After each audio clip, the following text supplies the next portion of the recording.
Welcome to this week's edition of World Crisis Radio. This is Webster Tarpley reporting here from Washington, D.C., and we have a very full program today. I want to talk to you about the historic Milan verdict against CIA kidnapping criminal activity. CIA renditions are now officially condemned as kidnapping, and 23 CIA agents have been convicted and sentenced to 5 years, most of them, and 8 years for the kingpin and ringleader, the infamous Robert Seldon Lady, CIA station chief in Milan. And I want to direct your attention to the Russia Today YouTube website. You will find two programs involving me, two interviews with me, one on the return of the mystery plane, one of the CIA's private fleet of aircraft used for these criminal kidnap renditions across Europe, has shown up at Birmingham Airport in Britain. This is an infamous plane on the watch list of human rights activists in Europe. So that is back. You can see that again. Russia Today, two interviews. I want to call everybody's attention once again to the fall of the Republic. I'll try to talk about that a little bit more detail today. Excellent coverage on the world economic crisis, the need to nationalize the Federal Reserve, prominently displayed, and that's nationalize and not something else. And indeed, the bankruptcy of the Malthusian insanity of cap and trade. But let's get to the economic situation. As usual, the most critical item. We have the new unemployment statistics this morning, and that involves the highest unemployment rate officially in 26 years. You've got to go back to the Reagan-Volcker era to get a worse unemployment figure. 10.2% jobless across the United States. 10.2%. So we've now crossed this magic line of 10%. Almost 200,000 jobs lost, and the Obama apologists are saying, well, 200,000 jobs lost is not as bad as 300,000 or 500,000 lost. It's still a disaster, and the depression continues. Teenage unemployment at 29%. If you're a young person without much education looking for a job, you are nowhere in Obama's America. But now if you dig a little bit into these figures, you will find that although the official unemployment is 10.2%, even the Labor Department figures themselves, once we add in the underemployment figure, to go no further than that, we reach an eye-popping 17.5%. 17.5%.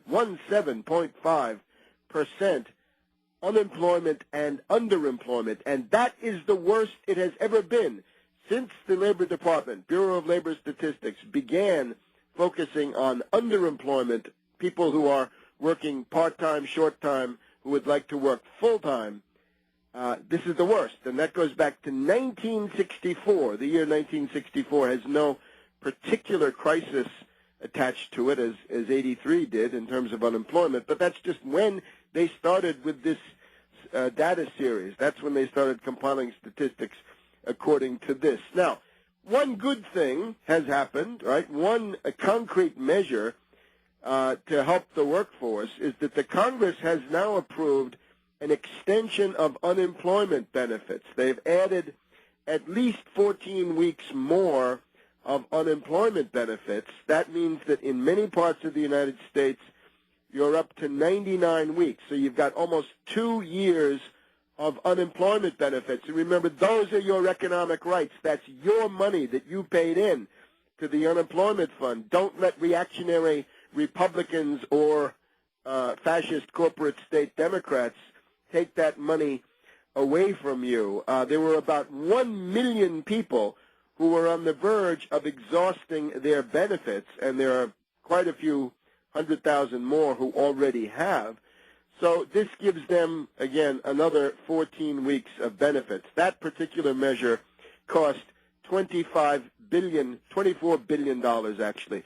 Yeah, and now the Republicans who voted for the bailout, the Republicans who voted 700 to 800 billion for the Wall Street Moloch, are now whining and complaining that this encourages lazy people who don't want to work. The usual reactionary song, as we've heard it from these hypocrites and bankrupt ideologues of the Austrian and Chicago schools going back all these years. Now let's look at the Depression as it unfolds. Certainly the big news of the week is the bankruptcy, finally, of CIT.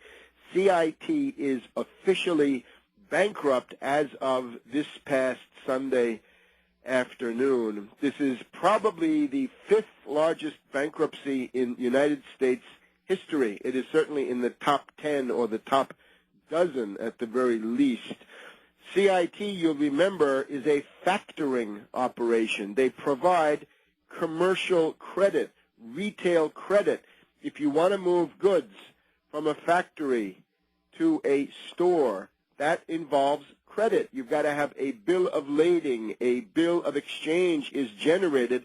It means that the factory can put the goods into the truck, take the bill of lading to a factor, in this case CIT, and get cash for it so they don't have to wait 3, 4, 5 months before the goods are sold. They get it discounted, right? You don't get 100 cents on the dollar, you get 97 or 98 or whatever the prevailing interest rate is and the amount of time.